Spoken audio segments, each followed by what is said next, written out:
There are a couple of things I would like to add to our discussion.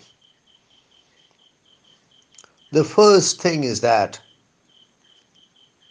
it would be a very fruitful exercise to study the diaries of A.K. Ramanujan.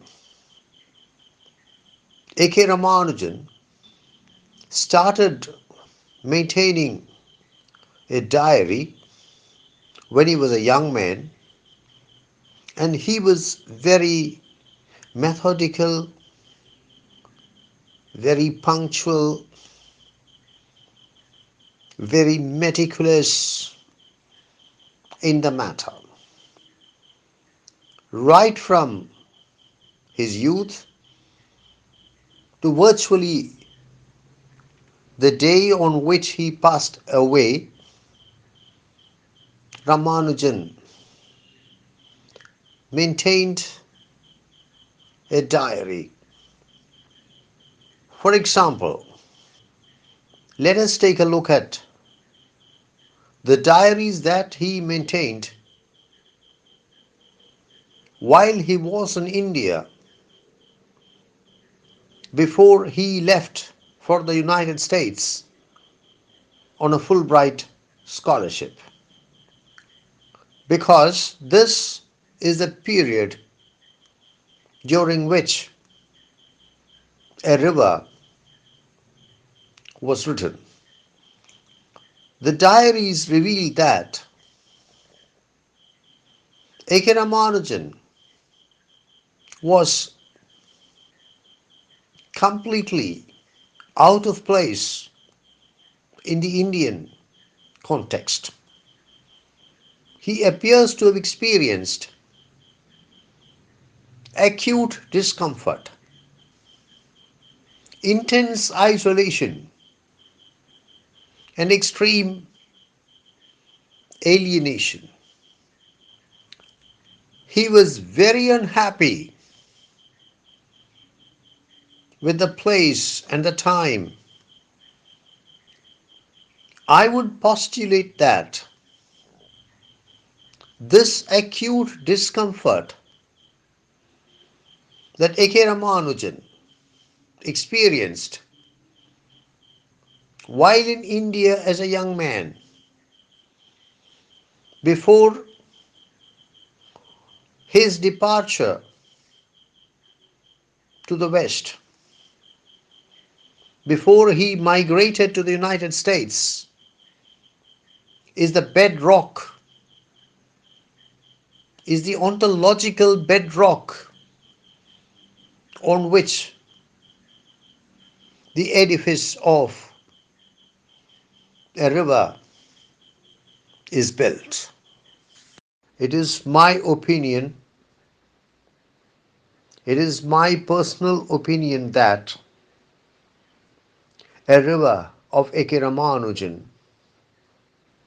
embodies Ramanujan's rejection of his Tamil past and also his acceptance of his Tamil past. This is my personal evaluation. And always I make it a point to share this evaluation with my students. My students frequently disagree with me.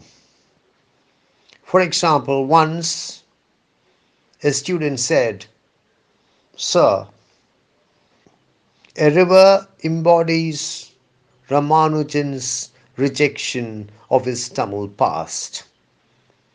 I understand it perfectly.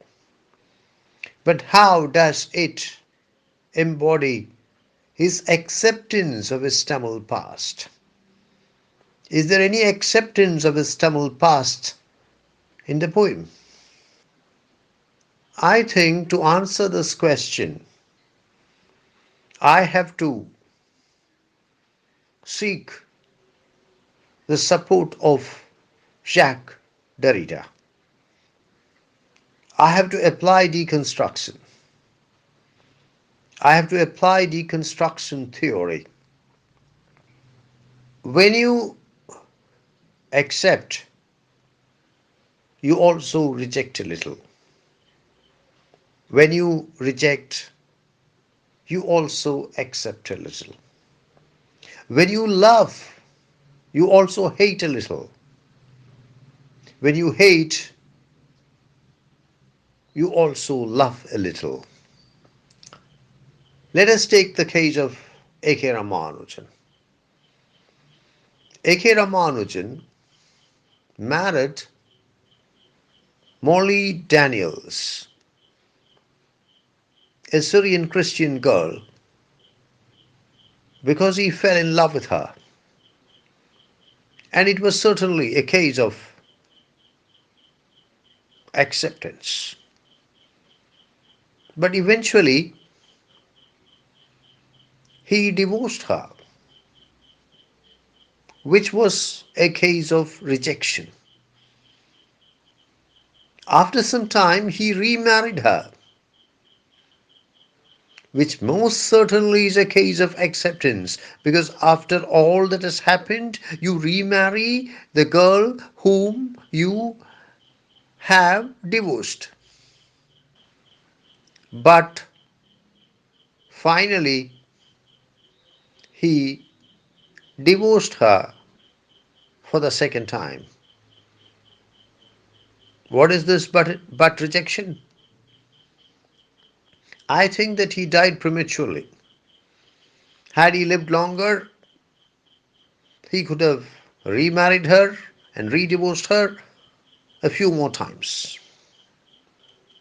Similarly, a river embodies A.K. Ramanujan's powerful rejection of his own Tamil past. He debunks the Tamil poets, the old poets, the new poets. He also points a finger of scorn